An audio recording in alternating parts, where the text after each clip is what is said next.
The eviction notice felt like sandpaper against my fingertips as I stood on my childhood home's front porch, my 3-month-old daughter Maya strapped against my chest in a worn carrier.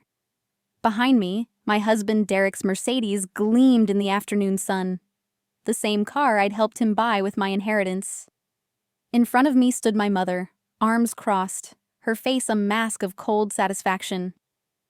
Before we jump back in, tell us where you're tuning in from, and if this story touches you, make sure you're subscribed, because tomorrow, I've saved something extra special for you.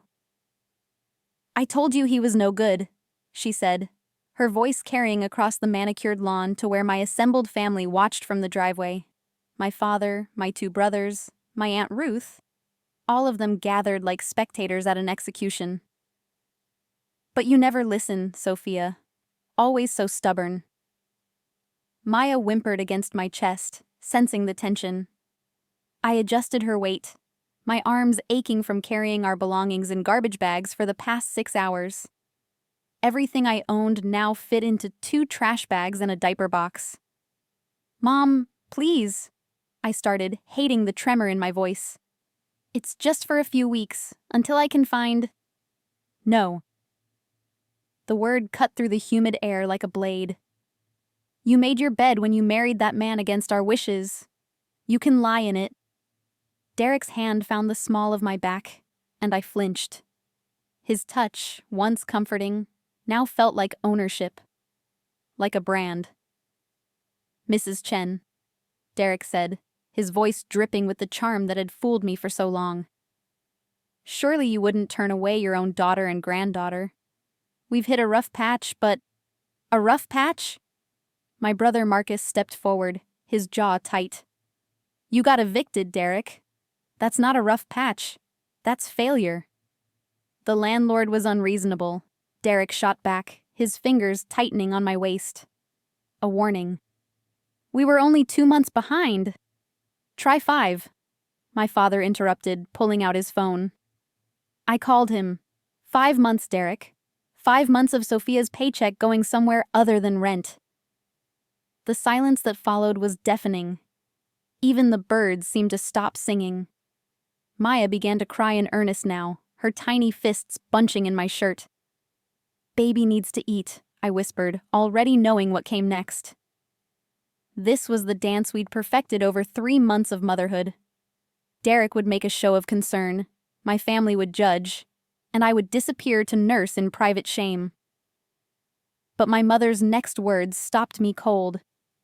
You're not welcome here, Sophia. Not while you're with him. She glanced at Derek with pure venom. But the baby can stay. My world tilted. What? You heard me?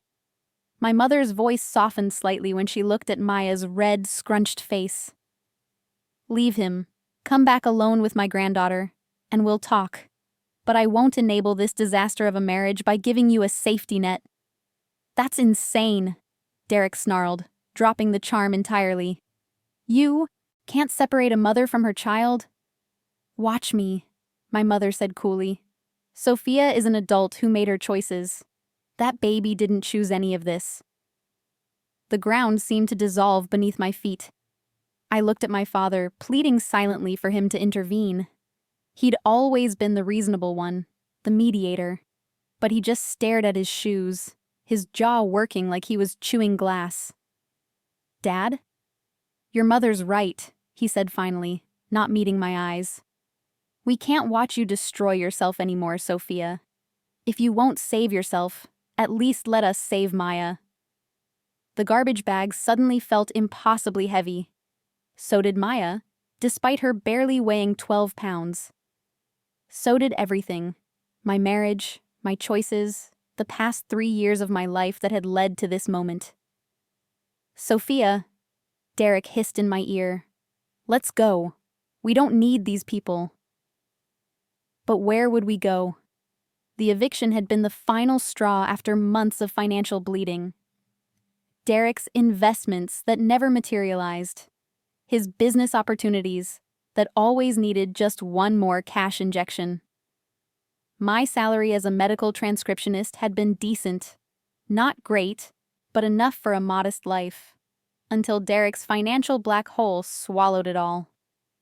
I need to feed her, I said numbly, already turning away from my mother's cold stare. Use the guest bathroom, my mother said. Then I want you gone. The house smelled the same as it always had. Lavender and old books and the vanilla candles my mother bought in bulk from Costco. It should have felt like coming home. Instead, it felt like a museum to a life I could never return to. I locked myself in the small bathroom off the hallway, sinking onto the closed toilet lid as Maya latched on hungrily. Her tiny hand rested on my breast, fingers splayed like a starfish. Trust, pure and absolute. I'm sorry, I whispered to her. I'm so sorry, baby girl. My phone buzzed. Derek. Hurry up. Your family is staring at me like I'm a criminal. Derek. This is humiliating. Derek. Sophia. Preparing and narrating this story took us a lot of time, so if you are enjoying it like this video, it means a lot to us. Now back to the story. I turned the phone face down on the bathroom counter, focusing on Maya's contented nursing sounds. These moments were the only peace I'd known in months. Just me and her, the rest of the world temporarily locked out. A soft knock on the door made me jump. It's Ruth, my aunt's voice came through. Can I come in? I hesitated, then unlocked the door. Aunt Ruth slipped inside, closing it quickly behind her. She was my mother's younger sister, 63 to my mother's 70, and had always been the family wild card. 3 divorces, no kids, a successful career in real estate that she'd built from nothing. Let me see her, Ruth said softly, crouching down to eye level with Maya. Her face softened in a way I'd never seen before. She's beautiful, Sophia. Absolutely. Perfect. Thank you, I managed, trying not to cry. Ruth was quiet for a long moment, just watching Maya nurse. Then she said, I was married to a man like Derek once. My second husband, Richard. I looked up sharply. I'd never heard this story. Charming, handsome, always had a big plan that was going to make us rich. Ruth's voice was distant, remembering. Every paycheck I earned went into his schemes. Every time I questioned him, he made me feel small. Ungrateful. Like I was the problem. What happened? I whispered. I got pregnant. Ruth's eyes went distant. I was 38, thought it was a miracle. Richard was thrilled, until he realized a baby meant I couldn't work as many hours, couldn't fund his dreams as easily. She paused, her throat working. I lost the baby at 20 weeks, a boy. I named him James. Aunt Ruth, I'm so sorry. After I lost James, I stayed with Richard for 2 more years. 2 years of telling myself it would get better, that he would change, that I'd already lost so much. I couldn't lose him too. She finally looked at me, her eyes bright with unshed tears. The day I left was the day he hit me for the first time. Not hard, just a slap. But I knew if I stayed it would get worse. They always do. My blood ran cold. Derek hasn't... He's never... Yet. Ruth cut in gently. He hasn't yet. But I see how he looks at you, Sophia. How he touches you. Like you're his property. His resource to be managed and controlled. Maya had finished nursing, her mouth slack with milk-drunk contentment. I lifted her to my shoulder, patting her back mechanically while my mind raced.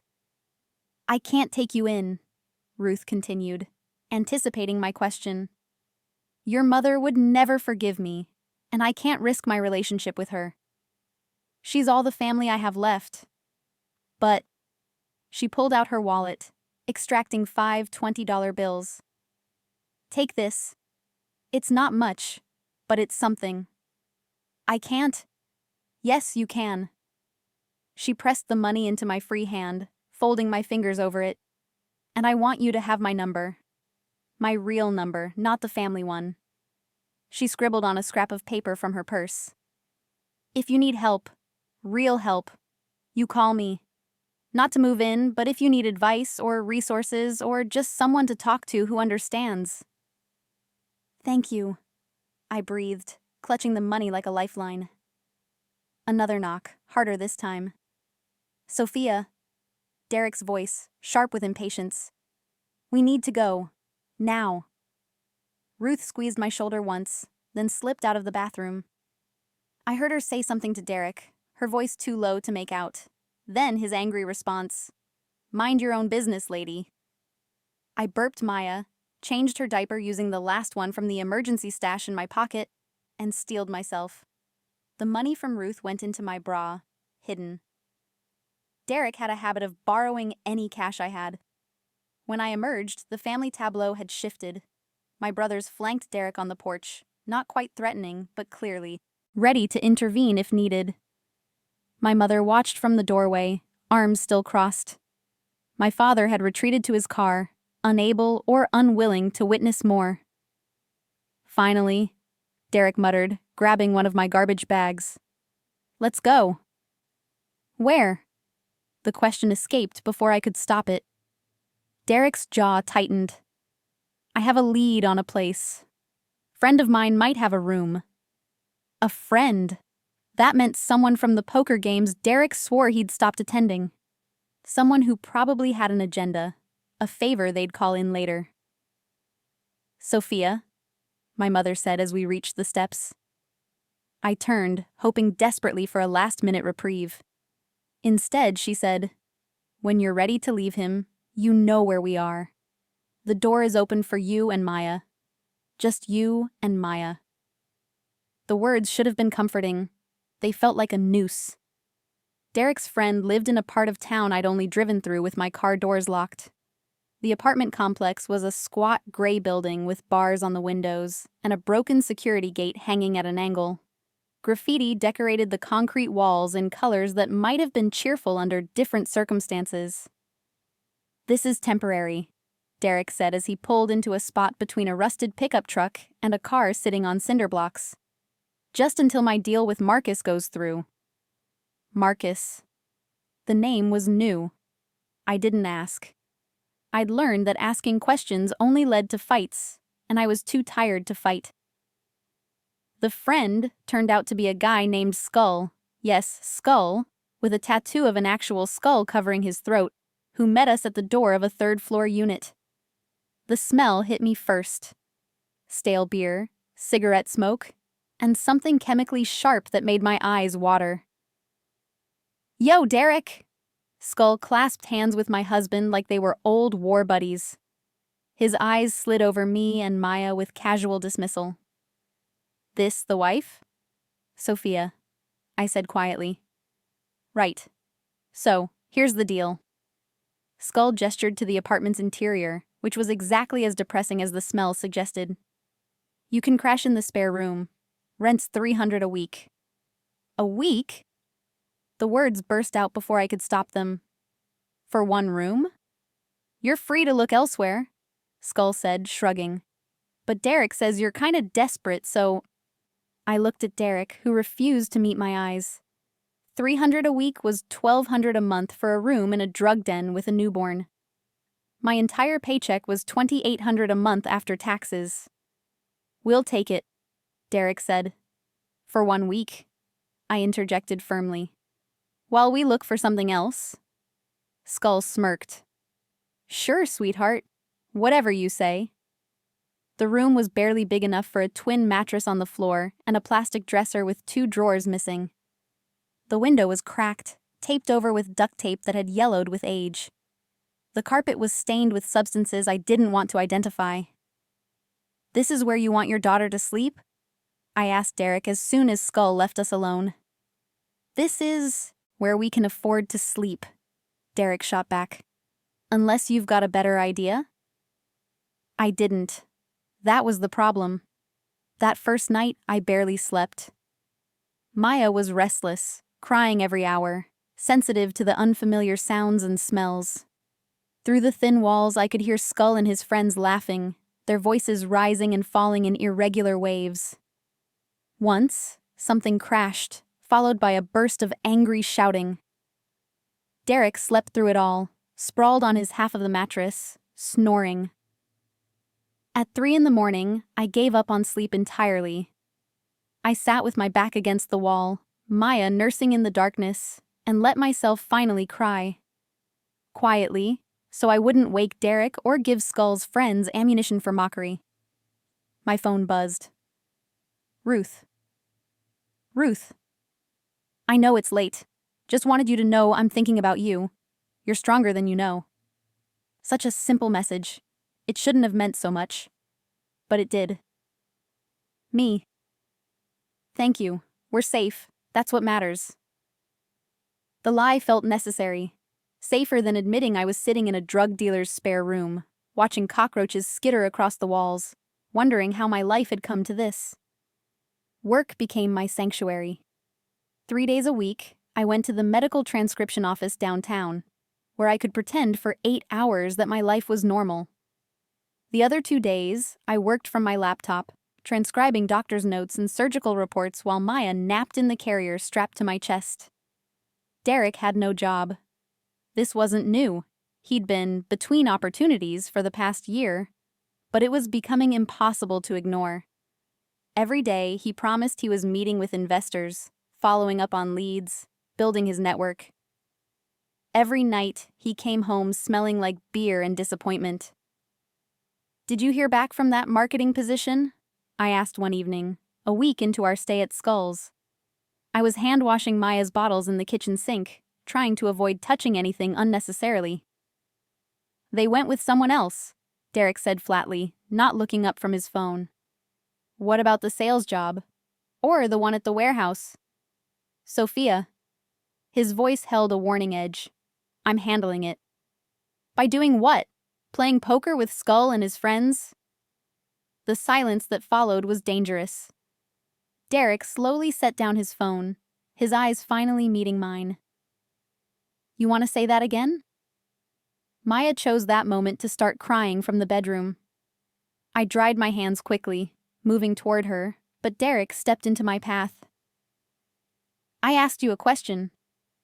I need to get Maya. Answer me. His hand shot out, gripping my upper arm. Not hard enough to bruise, but hard enough to stop me. You think I'm not trying?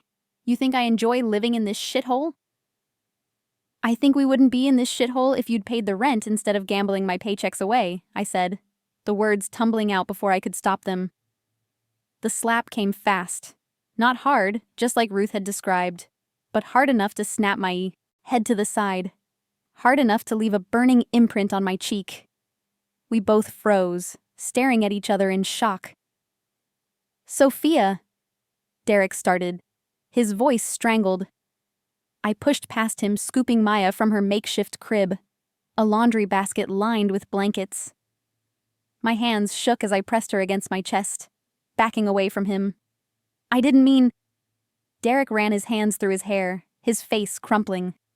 God, Sophia, I'm sorry. I'm so sorry. This place, the stress, You hit me, I whispered.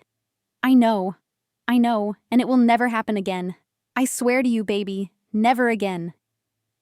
He reached for me, but I flinched away. The hurt in his eyes looked genuine.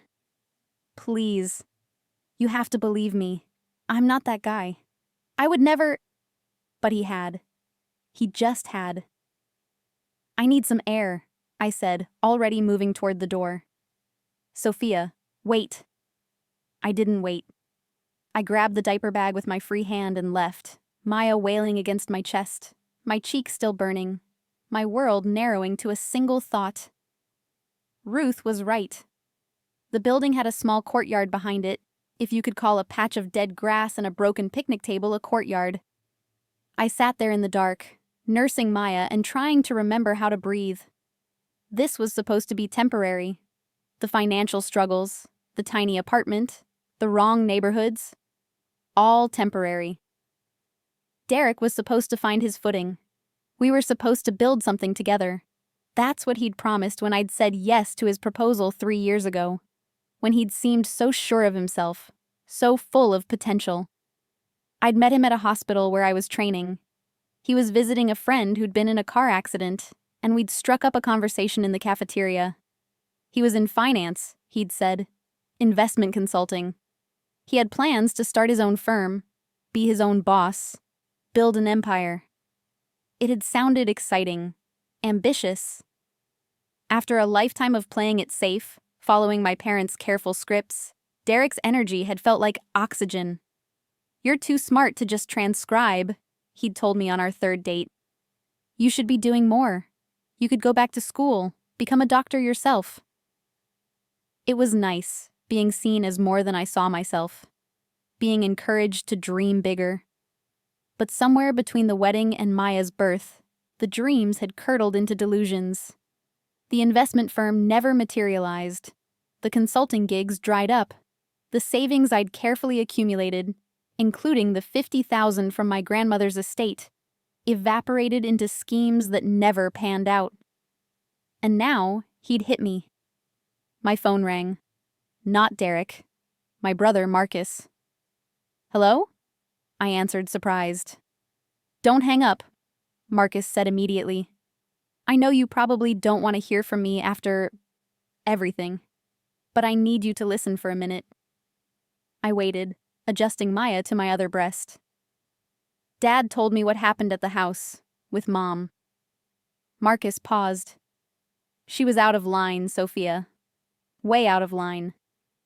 "She made her position clear," I said tiredly. "She's scared," Marcus countered. "We all are. Derek is. Look, I did some digging. After he mentioned his deal with someone named Marcus, I wanted to make sure it wasn't me or someone using my name." My stomach dropped. And there is no deal. There's nothing. He's been lying, Sophia." Marcus's voice was gentle but firm. I pulled his credit report. He's got over $80,000 in debt. Credit cards, personal loans, even payday loans. Some of them are in your name. The world tilted again. "What?" "He used your information to open accounts. Nothing big enough to raise red flags, but enough to destroy your credit score. It's currently 520. 520. That meant mortgages were impossible. Car loans would come with predatory interest rates. I was financially underwater, and I hadn't even known I was drowning." "I'm sending you the full report," Marcus continued. "You need to see it, all of it. And then you need to make a decision." "What decision?" I asked bitterly. "I have nowhere to go, Marcus. Mom made that clear." "I know, but—" He hesitated. "There are resources, shelters for women with kids, programs that can help. It's not ideal, but it's better than whatever situation you're in now." A shelter. The word felt like failure incarnate. But was it worse than living in a drug den with a man who'd just hit me? "I'll think about it," I said softly. "Don't take too long," Marcus urged. "These things have a way of getting worse before they get better. Trust me." After we hung up, I sat in the darkness for a long time, feeling Maya's warm weight against me, listening to the distant sounds of the city. Sirens, cars, someone's music thumping through open windows. When I finally went back upstairs, Derek was sitting on the mattress, his head in his hands. He looked up when I entered, his eyes red-rimmed. "I called my mom," he said hoarsely. "Told her what I did. She wants to talk to you." I said nothing, just laid Maya in her basket and picked up the phone he held out. "Sophia?" Derek's mother, Patricia, sounded frantic. "Sweetheart, Derek told me what happened. He's absolutely devastated. He knows he was wrong." "He hit me," I interrupted, needing to say it out loud to someone other than myself. "I know, honey, I know. And that's inexcusable. But Derek has been under so much pressure lately, and sometimes good men do bad things when they're pushed to their limits." "There's no excuse for hitting me," I said firmly. "Of course not. That's not what I'm saying. I'm just—" Patricia took a breath. "Derek loves you and Maya so much. He's a good father, a good husband. This isn't who he is. You know that. Did I? A year ago, I would have agreed without hesitation. Now, I wasn't sure I knew Derek at all. He wants to get help, Patricia continued. Therapy, anger management, whatever it takes. But he needs you to believe in him, to not give up on your family. Your family. The words were a knife, precisely aimed. Because that's what we were supposed to be. A unit. For better or worse. I need time, I said finally. Of course. Take all the time you need. Just promise me you won't do anything rash. Don't listen to your mother. She never approved of Derek, and she's probably filling your head with poison right now. Actually, my mother had barely spoken to me in a week.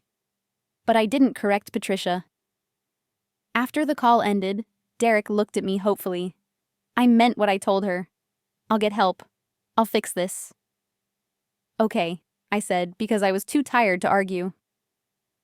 That night, after Derek fell asleep, I pulled up the credit report Marcus had sent. Every line item was a gut punch. Credit cards I didn't know existed, maxed out at their limits. A personal loan for $15,000, supposedly for home improvements on an apartment we'd been renting. A car loan for a truck I'd never seen. All in my name. All forged with my information. I could report him, press charges. But then Maya would be visiting her father in jail, and I'd be a single mother with destroyed credit and no support system. Or I could stay, try to rebuild. Hope that Derek meant his promises this time. Or I could leave. The thought was terrifying and liberating in equal measure. Leave and go where? A shelter? Back to my parents' house and beg? Live in my car until I figured something out? But staying meant accepting that this was my life now. Violence, debt, living in Skull's apartment while Derek chased ghosts of the man he promised he'd be. I looked at Maya, sleeping peacefully in her basket. She deserved better than this. Better than a father who hit her mother. Better than a mother too scared to leave. Ruth's number was still in my phone. I pulled it up, staring at it for a long moment. Then I opened a text message and typed, "Can we talk?" The response came within seconds, despite it being nearly 2 a.m. "Call me. Now if you can." I slipped into the bathroom, the only place in the apartment where I could close a door and have even the illusion of privacy. Ruth answered on the first ring. "He hit you, didn't he?" she said without preamble. "How did you—" "Because I know the timeline. I know how these things escalate." Her voice was steel wrapped in velvet. "Are you safe right now?" "He's asleep. We're at a friend's place." "You mean a drug dealer named Skull?" I went cold. "How do you know that?" "Your brother called me. He's worried, Sophia. We all are, even if your mother has a terrible way of showing it." Ruth paused. "I need you to listen to me very carefully. What I'm about to tell you could change everything, but only if you're ready to hear it." My heart hammered. "I'm listening." "I lied to you. In the bathroom at your mother's house." Ruth's voice dropped. "I told you I couldn't take you in because of your mother." That was partially true, but it's not the whole truth. "I don't understand." "I own a rental property. A small house in Riverside. 3 bedrooms, fully furnished. The tenant moved out last month and I haven't listed it yet." She took a breath. "It's yours if you want it. You and Maya. No rent for the first 3 months while you get on your feet. After that, we can work out something reasonable based on your income." I couldn't breathe. It was too much, too good to be true. "Ruth, I can't—" "Yes, you can. And you will, if you have any sense." Her voice softened. "But here's the catch, Sophia. It's just for you and Maya, not Derek. If you take this offer, you take it alone. You file for divorce, you get a protective order, and you start building a new life." That's a huge condition. It's a necessary one. I won't be party to enabling an abusive relationship. I did that once, with Richard, and I watched other people enable me, and it only made things worse. Ruth's voice cracked slightly. I love that baby I lost, my James, and I'll always wonder who he might have become if I'd been brave enough to leave sooner. To give him a safe, stable home instead of chaos. Tears streamed down my face, silent and hot. I don't know if I can do this. You can. You're already doing it. You called me, didn't you? You know something needs to change. Ruth paused. I'm not saying it will be easy. Leaving never is. But staying with a man who hits you? That's not easier, Sophia. It's just slower suicide. What about Derek? I whispered. He said he'd get help. And he might. People can change, but they have to want to. Really want to. And they have to do the work. That's not your responsibility to manage or monitor. Your responsibility is to Maya and yourself. Through the bathroom door, I heard Derek stirring, mumbling in his sleep. I need to think, I said. Fair enough, but think fast. Ruth's voice turned urgent. My offer expires in 72 hours. After that, I'm listing the house, because I can't let it sit empty indefinitely. This is your window, Sophia. 3 days to decide what kind of life you want. After we hung up, I sat on the closed toilet lid, Maya's bassinet within reach in case she woke, and tried to inventory my options. Option 1. Stay with Derek, hope he gets help, risk more violence, watch my credit score plummet further, raise Maya in instability. Maybe things would get better, maybe they'd get worse, maybe I'd end up like the women I transcribed notes for, domestic violence victims whose stories ended in ERs or worse. Option 2. Take Ruth's offer, leave Derek, file for divorce. Start over with nothing but a baby and a furnished house and a chance at stability. Face his anger. Face his family's disappointment. Face my mother's I told you so's. Face the crushing weight of single parenthood. Option 3. Some impossible middle ground where Derek magically transformed into the man I'd thought I was marrying. Where my family welcomed us back with open arms, where money appeared from nowhere, and everything worked out like a fairy tale. Option 3 was a fantasy. I'd been clinging to it for a year, watching it crumble piece by piece. Which left options 1 and 2. Stay or go. Known hell or uncertain future. I pulled up my bank account on my phone. Between my last paycheck and Ruth's cash, I had $800. Enough for 1 week's rent at Skulls and nothing else. Or enough for a security deposit on a fresh start. The numbers blurred as fresh tears fell. Maya stirred, making the soft mewling sound that meant she'd be awake and hungry soon. I lifted her gently, cradling her against my chest, breathing in her baby smell, milk and powder and innocence. What do I do? I whispered to her. How do I know what's right? She blinked up at me with unfocused eyes, her tiny hand finding my finger and gripping tight. And somehow, in that moment, I knew. Not because the choice was obvious, but because I'd already made it the second Ruth offered me an out. I just needed permission to admit it to myself. I was leaving Derek. The realization should have felt monumental. Instead, it felt quiet. Certain. Like the last piece of a puzzle clicking into place. But knowing I was leaving and actually leaving were two different things.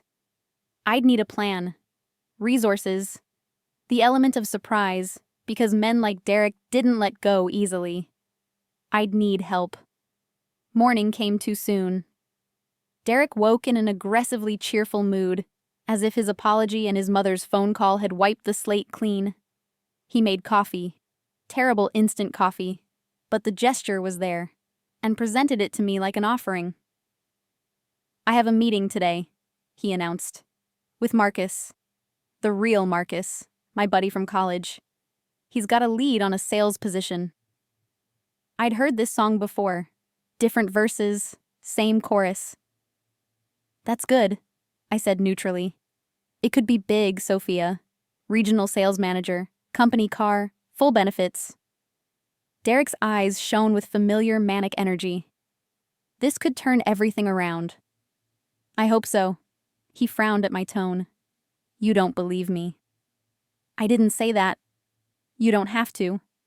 I can see it in your face. His jaw tightened. You've already given up on me. The old me would have rushed to reassure him, would have pushed down my doubts and played the supportive wife. The new me, the one who'd been slapped, evicted, and humiliated, just took another sip of terrible coffee. I should get ready for work, I said, standing. Derek caught my wrist as I passed. Gently this time, but the implicit threat lingered. We're okay, right? You and me? After last night? I looked at his hand on my wrist.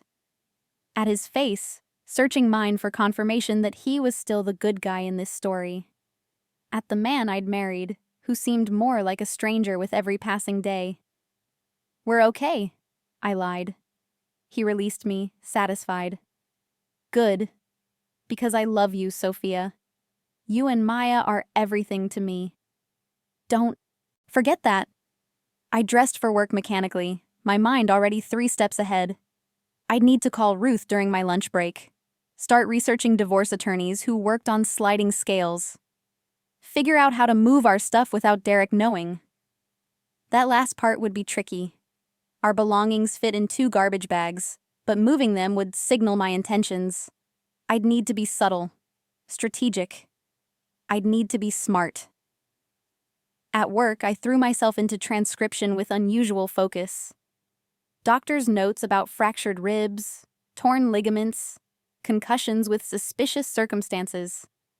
I'd transcribed hundreds of these reports over the years, never really thinking about the women behind the injuries. Now I saw them clearly, saw myself in them. During lunch, I sat in my car and called Ruth back. I'm taking the house, I said without preamble. If the offer's still good. Ruth's exhale was audible. It's still good. When? This weekend. Derek mentioned a meeting. If he goes, that's my window. I'll need a few hours to pack and get out. I'll have the keys ready. And Sophia? Ruth's voice gentled. I'm proud of you. This takes courage. Or stupidity, I said shakily. Same thing sometimes. We made arrangements. Ruth would have movers on standby. Friends of hers who knew the situation and would work quickly. She'd set up the utilities in her name initially, then transfer them to mine once I was settled. She even had a lawyer contact, someone who specialized in domestic cases and offered free consultations. It felt like a conspiracy. A good one. That night, I pretended everything was normal. I made dinner, canned soup and crackers, and listened to Derek's excited recap of his meeting that never happened. He'd apparently spent the day at a bar with Skull, but he spun it as networking.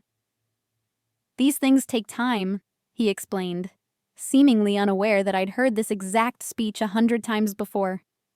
Building relationships, making connections, you can't rush success. Right, I murmured, feeding Maya her bottle.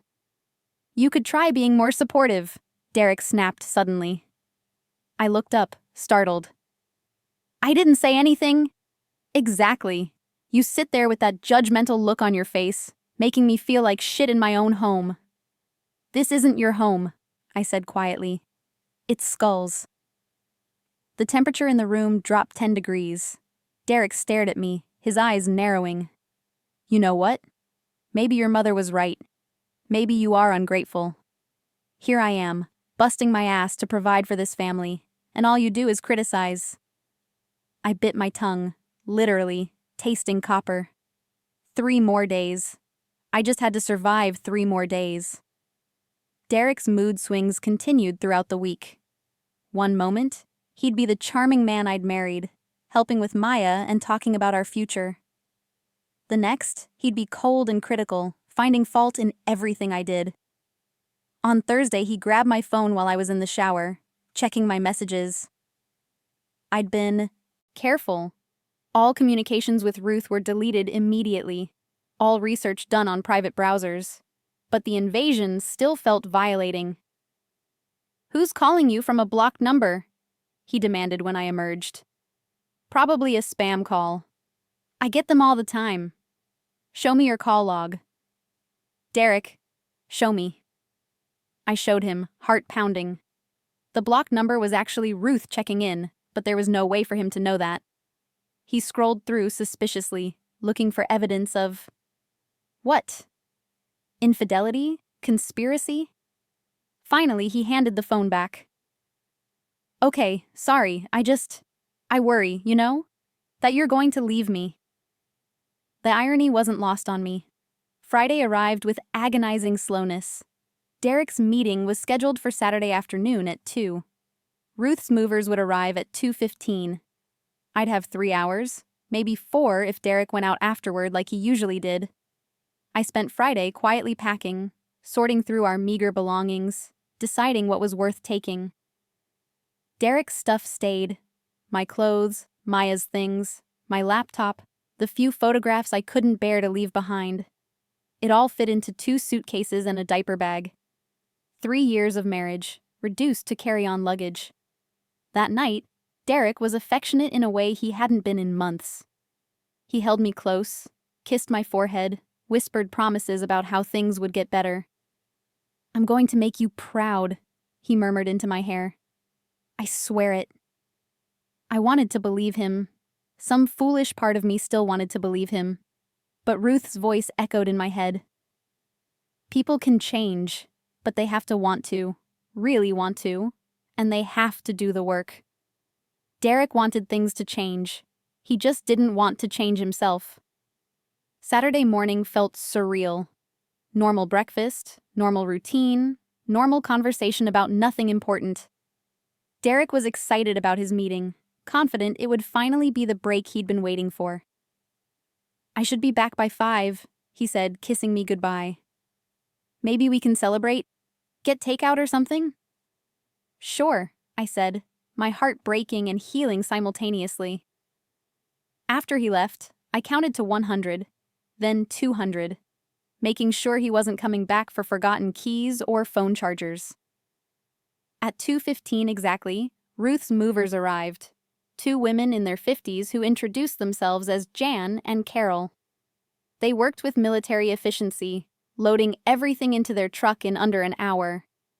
No questions, no judgment, just swift, silent support. Ruth pulled up as they were loading the last box. She hugged me tightly, smelling of expensive perfume and safety. "You're doing the right thing," she whispered. "Then why does it feel so wrong?" "Because you loved him.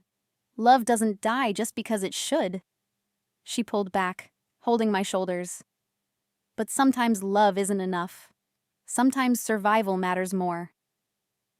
We drove in convoy, Ruth's car, the mover's truck, me following behind in my old Honda. Away from Skull's apartment, away from Derek's broken promises, away from the life I'd been clinging to like a drowning woman, toward something unknown. The house in Riverside was small but perfect. Yellow with white trim, a tiny front yard with a garden that needed weeding, a porch with a swing. Inside, hardwood floors, updated appliances, 2 bedrooms, and a nursery that made my throat tight. "I decorated it when I first bought the place," Ruth said, noticing my reaction. "Before I accepted I'd never have kids. It's yours now. Maya's." The movers helped us unload, then disappeared with kind smiles and firm refusals of payment. "Ruth took care of it," Jan said. By 5 o'clock we were alone. Me, Maya, and Ruth. "Do you want me to stay?" Ruth asked. "I can sleep on the couch. Be here when he comes looking." "No." I surprised myself with my firmness. "This is something I need to do alone." "He will come looking," Ruth warned. "Men like Derek always do." "I know." After Ruth left, I walked through the house room by room, Maya in my arms, introducing her to her new home. "This is the living room, baby girl. And this is the kitchen. And this..." My voice broke in the nursery. This is your room. I laid her in the crib Ruth had set up, a beautiful white one with a mobile of stars and moons. Maya cooed, content, already more relaxed than she'd been in weeks. My phone rang at 6. Derek. I let it go to voicemail. He called again at 6:15, 6:30, 7. By 8, I had 14 missed calls and twice as many texts. Derek. Where are you? Derek. Sophia, answer your phone. Derek. This isn't funny. Derek. Where the fuck are you? Derek. I know you're seeing these. Derek. Did you leave me? Are you seriously doing this? Derek. You can't just take my daughter without telling me. Derek. I'm calling the police. This is kidnapping. Derek. Baby, please. Whatever I did, I'm sorry. Just come back. We can talk. Derek. I love you. Don't do this to our family. The messages oscillated between rage and pleading, threats and apologies. Classic pattern, according to the domestic violence resources I'd been reading all week. At 9, my mother called. I answered, bracing myself. Did you leave him? She asked without preamble. Yes. Silence. Then, good. I nearly dropped the phone. What? I said good. I'm glad you finally came to your senses. My mother's voice was softer than I'd heard it in years. Ruth called me. Told me what she'd done. I was furious at first, that she'd gone behind my back, made me look like the villain, but then I realized she did what I couldn't. I don't understand. I wanted you to leave him. God, Sophia, I wanted that more than anything, but I couldn't enable you. Couldn't let you come home just to have Derek follow and turn my house into a war zone. She took a shaky breath. I thought cutting you off would force you to see who he really was. It was a calculated risk. You could have just told me that. Would you have listened? Or would you have defended him like you always did? The truth of that stung, because she was right. I would have defended him. I had defended him countless times, to countless people. I'm sorry, my mother continued, for making you feel abandoned, but I'm not sorry for refusing to watch him destroy you. We talked for another hour, really talked, for the first time in years. She apologized. I apologized. We agreed to take things slowly, rebuild trust, but at least now there was a foundation to build on. After we hung up, I felt lighter somehow, like I'd been carrying a weight I hadn't realized was there. At midnight, someone knocked on the door. I knew it was Derek before I looked through the peephole. He stood on my porch, disheveled and wild-eyed, looking like he'd been driving for hours. Sophia, he called out. I know you're in there. I can see your car. I didn't answer. Open the door, please. I just want to talk. My hand hovered over the lock. Old habits, old loyalty, old love. They all pulled at me. But Ruth's voice was louder. Men like Derek always come looking. I'm not letting you in. I called through the door. You need to leave. Let me see Maya. You can't keep me from my daughter. I'm not keeping you from anything, but you need to leave, now. Or what? His voice turned ugly. You'll call the cops? Tell them I'm harassing my own wife at her house. Wait. A pause.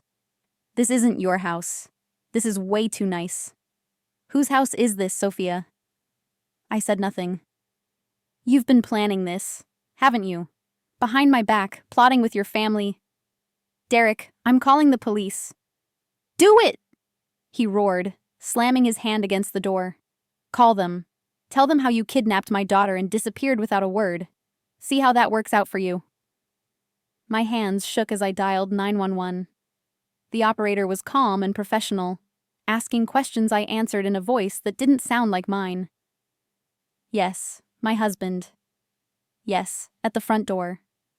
No, we don't live together anymore. Yes, I'd like him removed from the property. There's a restraining order violation, I heard myself say, which wasn't true yet but would be by Monday morning. Ma'am? Is there currently a restraining order on file? It's being filed, I amended.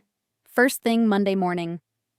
Derek must have heard me through the door because he went quiet. Then, you wouldn't? Sophia, you wouldn't do that to me. But I would. I was.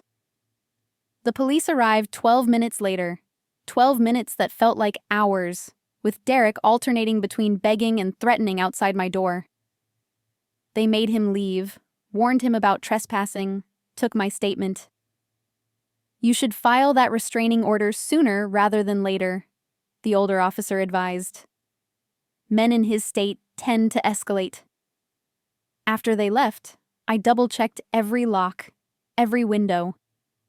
Then I sat on the floor of Maya's nursery and cried, not quietly this time, but in great heaving sobs that felt like purging poison.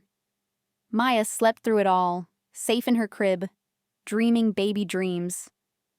When I finally calmed down, I texted Ruth. He found the house. Police came. He's gone. Her response was immediate. I'm coming over. No, we're safe. Thank you for everything. Call me if you need anything. Anything at all. I mean it. I know. Thank you. I slept that night in Maya's room, curled up on the floor next to her crib, my phone clutched in one hand. Every sound made me jump. Every car passing outside made my heart race. But we made it through the night. Sunday morning brought sunlight streaming through the windows and the jarring realization that I'd done it. I'd left. We were free. The relief was tempered by fear. Fear of what came next, of Derek's next move, of my ability to survive alone. But underneath the fear was something else. Hope. I spent the day settling in, organizing Maya's things, making the house feel like ours. Ruth stopped by with groceries and a casserole. Marcus called to check in, offering financial help if I needed it. Even my father sent a brief text, proud of you. But Derek's messages never stopped. Derek, I can't believe you called the cops on me. Derek, I would never hurt you. You know that. Derek, this is all a misunderstanding. Derek, please, baby, let's just talk, face to face, without cops or lawyers. Derek, I'm begging you, one conversation, give me a chance to explain. Derek, Maya needs her father. Derek, I'll change, I swear, I'll do whatever you want, therapy, AA, anything. Derek, don't throw away 3 years of marriage without giving me a chance to fight for us. The messages were expertly crafted, enough vulnerability to tug at my heartstrings, enough manipulation to make me doubt my decisions.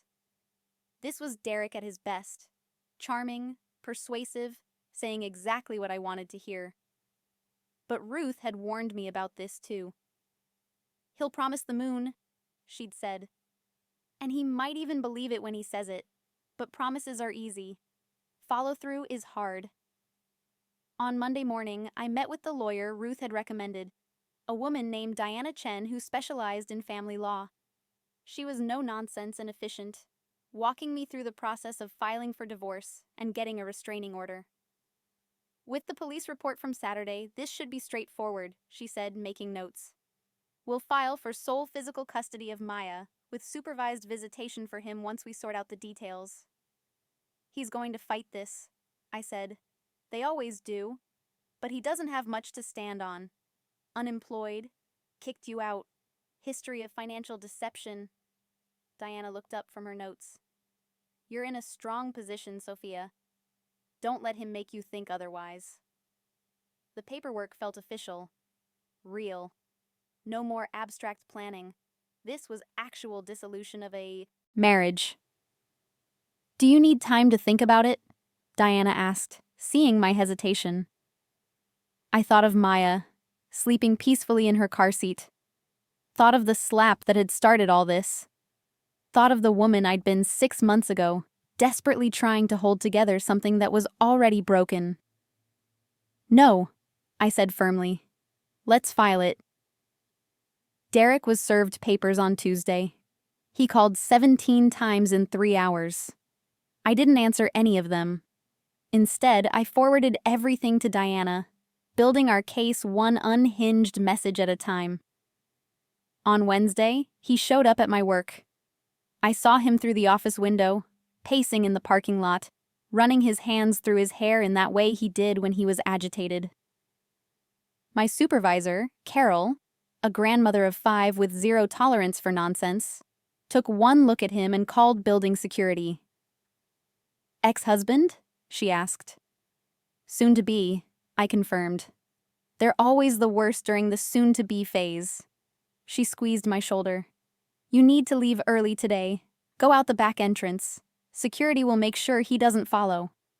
I worked from home the rest of the week, grateful for a boss who understood, for a job that offered flexibility, for the tiny pieces of stability I was building. Derek's messages evolved from pleading to angry to threatening. "Derek, you're making a huge mistake. Derek, you think you can raise Maya alone? With your salary? Derek, I'll fight for custody. I'll take her from you. Derek, your family will testify for me. They saw how you neglected her. Derek, I have proof you're an unfit mother." Each text was forwarded to Diana, who responded with professional detachment. Classic intimidation tactics. Don't engage. Document everything. On Friday, exactly 1 week after I'd left, Derek sent a different kind of message. "Derek, I'm sorry for all of it. I've been handling this all wrong. Can we please just talk? I need to see Maya. I need to know you're both okay. Please, Sophia, I'm begging you. One conversation, face to face. I won't ask for anything else." This was the message I'd been dreading, the one that sounded genuine, that made me wonder if maybe I was overreacting, if maybe he really did want to change. I called Ruth. "He sounds sincere," I said, hating the hope in my own voice. "Of course he does. That's the point." Ruth was in her car, Bluetooth echoing. "Sophia, listen to me very carefully. This is a trap. Not an obvious trap. Derek's not stupid. But a trap nonetheless. What if he really wants to talk, to work things out? Then he can work things out through lawyers and family court. That's what those systems exist for." Ruth's voice softened. "I know you want to believe him. I wanted to believe Richard too, every single time. But meeting him alone, without witnesses or protection, is dangerous. Please don't do it." "I won't," I said, even as part of me wondered if I was being cruel. That night, Derek showed up at Ruth's house. Not mine, but hers. I found out later from my mother that he'd tracked her down through public records, showing up at her door with flowers and tears. Ruth had shut the door in his face and called the police. "He's escalating," Diana said when I told her. "This is good for our case, but bad for your safety. You need to be vigilant." Vigilant. Such a clinical word for living in constant fear. The restraining order was approved on Monday of the second week. Derek was served at Skull's apartment, which apparently resulted in him punching a wall and getting thrown out. He was now homeless. Ironically, the same situation he'd created for me. His mother called me that evening, crying. "Sophia, please. He's falling apart. He's staying in his car. He has nowhere to go." "He had somewhere to go," I said coldly. "He had a wife and daughter who needed him. He chose poker and pride instead. He made mistakes, but he's still Maya's father. You can't just cut him off." "I'm not cutting him off. The court will determine visitation once he demonstrates stability. That's not on me, Patricia. That's on him." "You're being cruel." "I'm being a mother. There's a difference." I hung up, shaking, stood my ground, but hating every second of it. Week 3 brought a new development. Derek got a job, a real one, at a car dealership selling used vehicles. He immediately sent me documentation, along with a message. Derek. See? I'm getting my life together. For us. For Maya. I start therapy next week. I found an anger management program. I'm doing everything you asked. Please, Sophia. Give me a chance to prove I've changed. Diana's response. Classic abuser cycle. Grand gestures during the honeymoon phase. Don't fall for it. But it was hard not to. Because this was what I'd wanted all along. Derek stepping up. Taking responsibility. Getting help. Wasn't I obligated to at least acknowledge his effort? I called Ruth again, needing someone to remind me why I'd left. He's doing what he should have done a year ago, Ruth said bluntly. Good for him. That doesn't mean you owe him another chance. But what if he really has changed? In 3 weeks? Sophia, come on. Real change takes months, years even. This is performance, not transformation. You don't know that. Yes, I do. Ruth's voice gentled. Because I lived it. Richard went to therapy, got a job, stopped drinking. For 3 whole months he was perfect. And then, slowly, the cracks started showing again. The resentment that I'd forced him to change. The subtle blame that everything was my fault. And eventually, another slap. Then another. And another. I'm sorry, I whispered. Don't be sorry. Be smart. Derek is showing you who he wants you to think he is. Pay attention to who he actually is when he thinks no one's watching. That night, I lay in bed reviewing the past 3 years with brutal honesty. The pattern had been there all along, grand gestures followed by gradual decline. Promises and charm and eventual disappointment. I'd just been too close to see it. Or maybe I'd seen it and chosen to believe anyway. Week 4 brought the first supervised visitation. Derek was allowed 2 hours with Maya at a family services center with a social worker present. I dropped her off with shaking hands, kissing her soft head and whispering, I love you, baby girl. Derek looked terrible, hollow-eyed and thin, wearing the same clothes I'd seen him in weeks ago. But his smile when he saw Maya was genuine, lighting up his whole face. Hey, princess, he murmured, taking her gently from my arms. His eyes met mine over her head. Thank you. I nodded, unable to speak around the lump in my throat. During those 2 hours, I sat in the parking lot, unable to leave but unable to stay. Ruth had offered to wait with me, but I'd declined. This felt like something I needed to endure alone. My phone buzzed. Marcus. Marcus. How you holding up? Me. Barely. Marcus. For what it's worth, I think you're doing the right thing. Derek needed a wake-up call. Maybe this'll be it.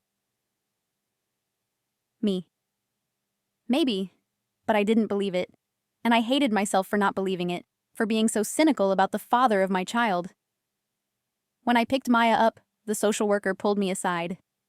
He did well, she said. Very gentle with her. Attentive. No red flags. That's good, I managed. But, she continued carefully, he spent most of the visit talking about you, asking Maya questions she's too young to answer about whether you're happy, whether you miss him, whether you talk about him. My stomach sank. Is that normal? Common? Yes. Appropriate? No. She handed me her report. He's not ready for unsupervised visits yet. Maybe in a few months, if he continues therapy and demonstrates real progress.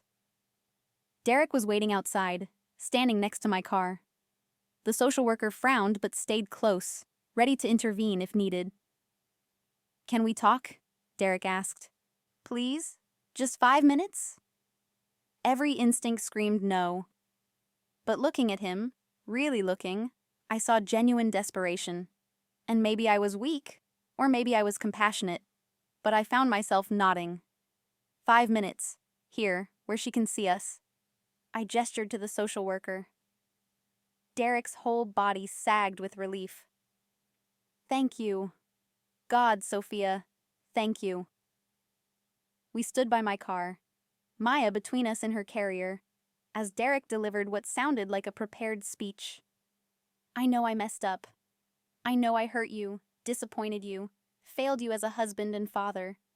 And I know sorry doesn't fix anything. His voice cracked. But I'm trying. I really am.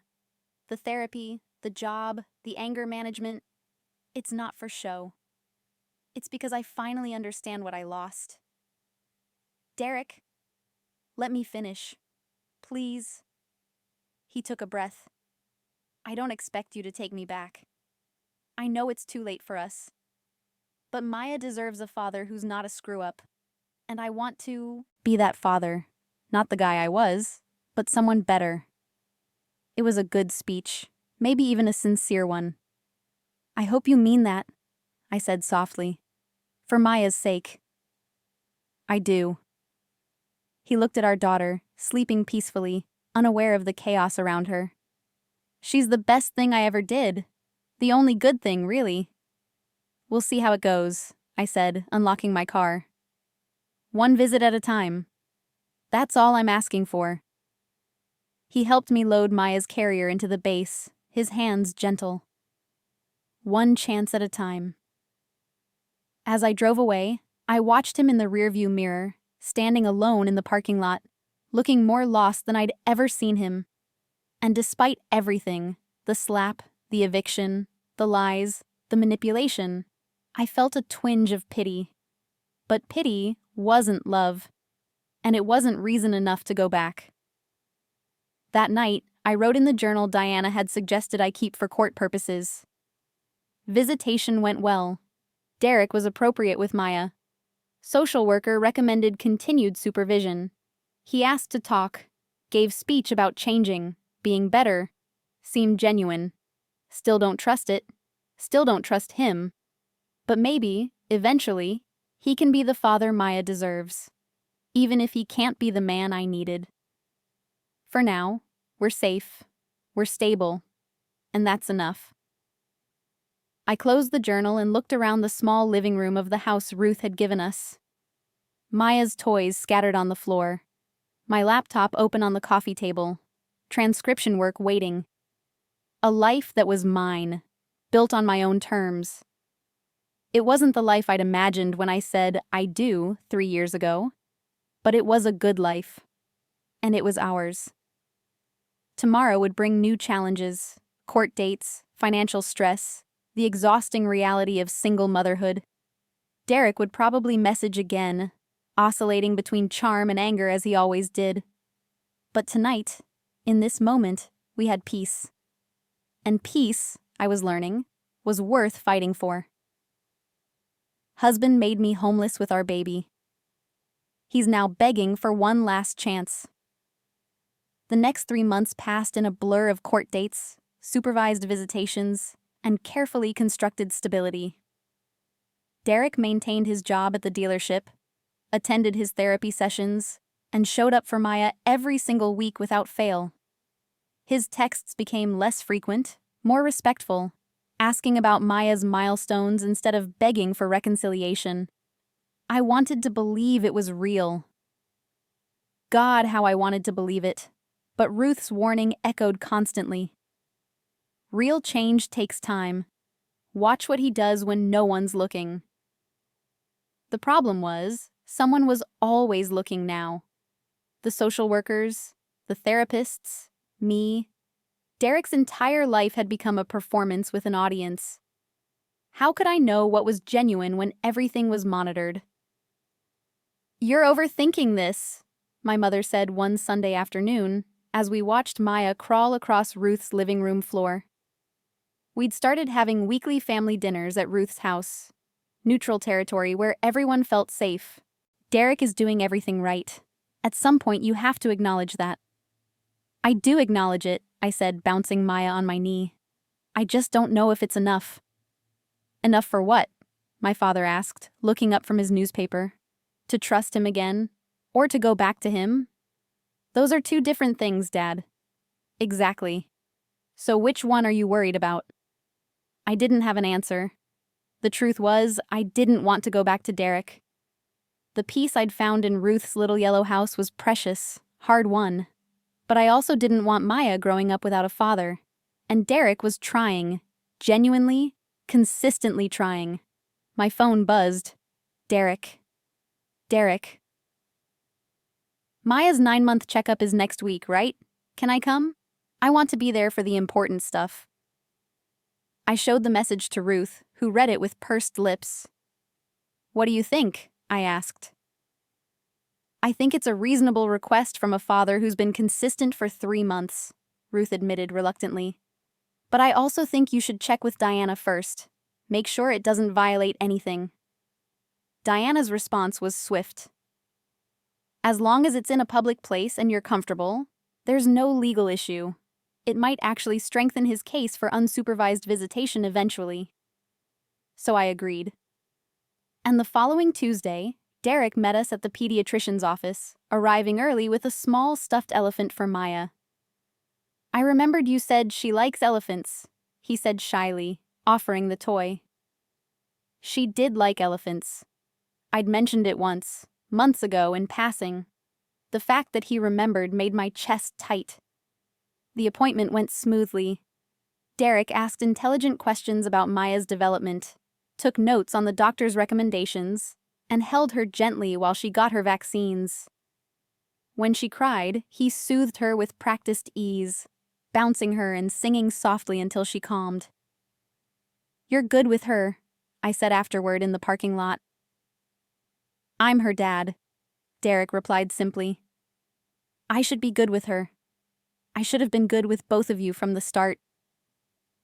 We stood there in the afternoon sun, Maya between us, and I felt the weight of everything unsaid. Apologies and regrets and might-have-beens. Derek. I'm not asking for anything, he interrupted quickly. I know where we stand. I just want you to know that I see it now, how badly I failed you. And I'm sorry. Really, truly sorry. I know, I whispered. And I did. I could see it in his eyes, hear it in his voice. The remorse was real, but remorse didn't undo the damage. Didn't erase the fear I still felt when someone knocked on my door unexpectedly. Didn't rebuild the trust that had shattered the moment his hand connected with my face. I should go, I said, buckling Maya into her car seat. Thanks for coming today. Anytime, always. He hesitated, then added, I got my own place, by the way. Small apartment, but it's clean. Safe. I'm hoping eventually the social worker will approve visits. There. That's good. Maya needs consistency. So do I. His smile was sad. Turns out, having a reason to get up in the morning helps. After he left, I sat in my car for a long moment, watching him drive away. My phone rang. Marcus. How'd it go? He asked. Good. Really good, actually. He was different. Different how? Present. Focused on Maya instead of me. Actually listening instead of performing. I sighed.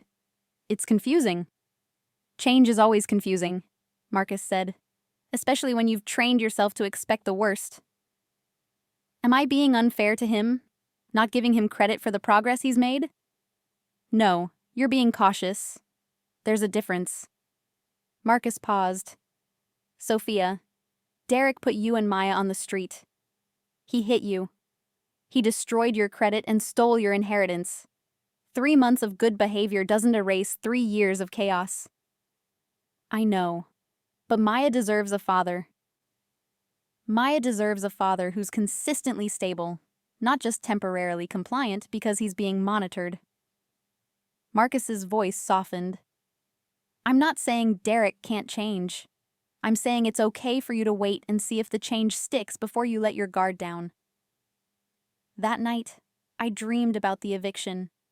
Standing on my mother's porch with nowhere to go, Maya crying against my chest, Derek's hand tight on my waist.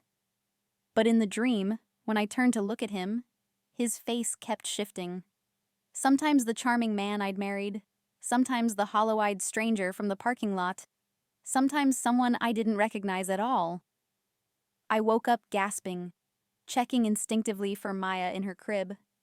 She slept peacefully, one tiny fist curled near her face. "We're safe," I whispered to myself.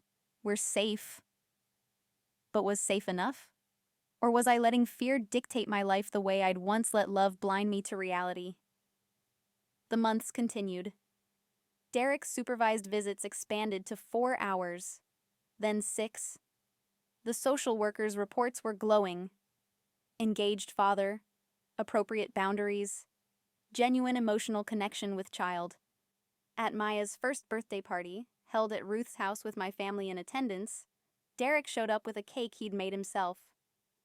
Lopsided and imperfect, but decorated with elephants he'd carefully piped in frosting. "I took a class," he admitted sheepishly when I stared at it. "YouTube tutorials. It's not great. It's perfect," my mother interrupted, surprising everyone. She'd barely spoken to Derek since I'd left him. "It's thoughtful. Maya will love it." Derek's eyes filled with tears. "Thank you, Mrs. Chen." The party was awkward but pleasant.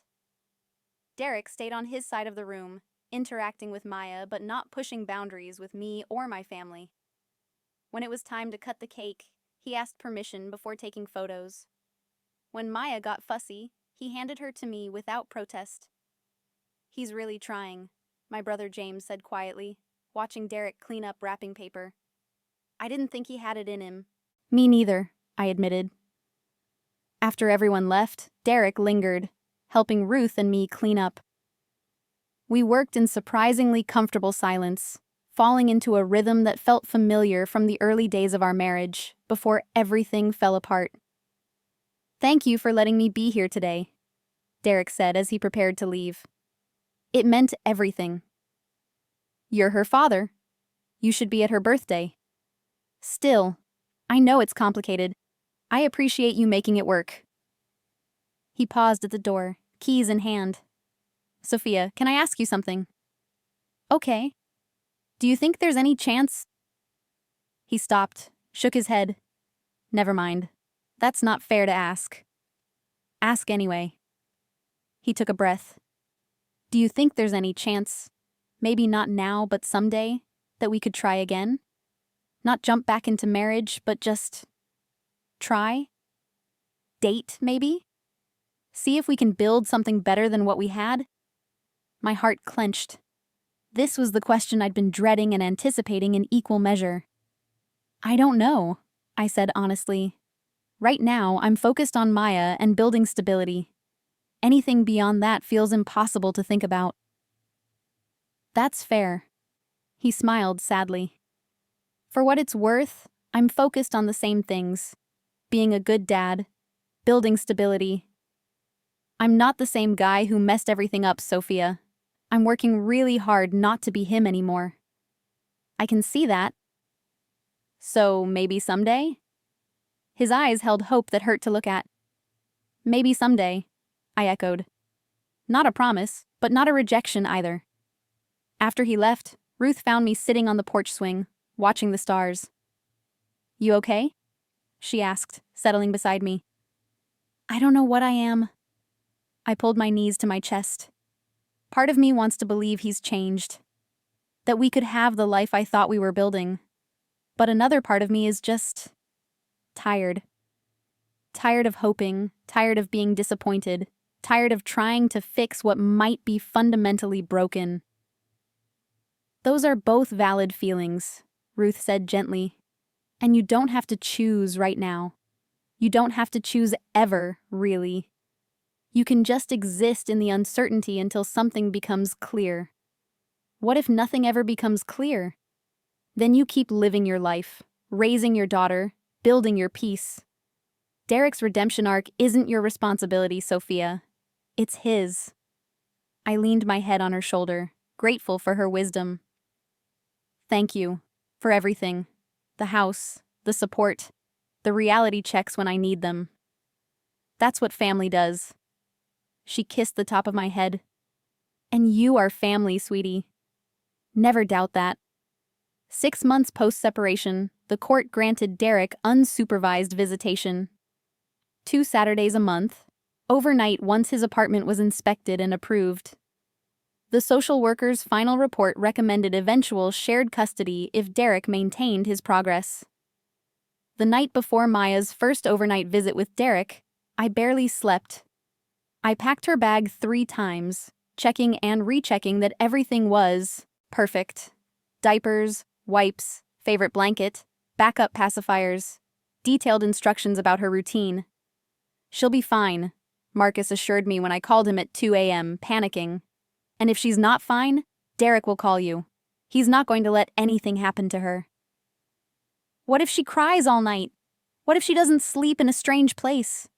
What if... "Sophia, breathe. You're spiraling." He was right. I was spiraling, catastrophizing, inventing disasters where none existed. When I dropped Maya off at Derek's apartment Saturday morning, he had everything ready. A new crib still in its box, shelves stocked with diapers and formula, even a white noise machine like the one we used at home. "I read that consistency helps with transitions," he explained, showing me around the small but clean space. "So I tried to make it as similar to her room at your place as possible." "You did good," I admitted, throat tight. "I'll call you tonight after she's asleep, and tomorrow morning when she wakes up. And if there's any problems at all..." "I know. Thank you." Leaving was harder than I'd anticipated.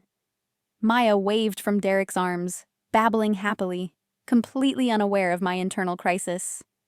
I made it to my car before the tears started. The house felt impossibly empty without her.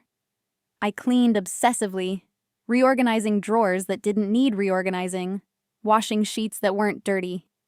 Ruth invited me over for dinner, but I declined. This was something I needed to sit with, the reality of shared custody, of Maya having a life separate from me. Derek called at 7, video chat showing Maya in pajamas, freshly bathed and content. "She ate all her dinner and took a great bath," he reported. "We read 3 books and she's getting sleepy." "That's good," I managed, smiling at Maya through the screen. "Good night, baby girl. Mommy loves you." "Love you," Maya babbled back, one of her few words. Derek called again the next morning as promised, and when I picked Maya up Sunday afternoon, she was happy and well-rested. The overnight had been a success. "Same time in 2 weeks?" Derek asked hopefully. "Same time," I confirmed. The pattern established itself. Derek continued therapy, maintained his job, showed up for Maya consistently. My family slowly warmed to him, first Marcus, then my father. Eventually, even my mother admitted he'd come a long way. 10 months after I'd left, Derek asked me to coffee. "Just coffee," he emphasized. "No pressure, no agenda, just 2 adults talking." I almost said no. But Ruth's words echoed. "You don't have to decide anything. You can just exist in the uncertainty." So I said yes. We met at a cafe midway between our homes, neutral territory. Derek arrived first, securing a corner table away from crowds. He'd lost weight, I noticed, in a healthy way, like he'd been taking care of himself. His clothes were nicer, his hair cut professionally. "You look good," I said, sitting down. "So do you." "Happy." "You look happy." "I am," I said, surprised to realize it was true. "Life is good. Stable. Maya's thriving. Work is going well. I'm even taking an online coding class." "Coding? That's new." "I want more options. Medical transcription is fine, but I want to build something bigger, for Maya's future."